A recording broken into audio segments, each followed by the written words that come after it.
It's not only protein go make you fat. If you want to get fat, you want to large, dey eat late in the night. But my hand no dey o. That one be say you go dey fat, your belle go dey fat. You wan get big tummy? Like this one wey I dey consume now, this thing is like 3 cups of garri.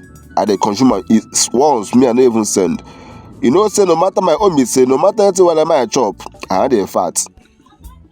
As I dey like this na so I dey dey o. If I eat those 3 cups of garri finish too, my tummy will still remain like this. Na Afang soup, the food dey sweet me wetin no good. You understand? So dey chop late in the night, e go make you fat o. But e go make you get big tummy.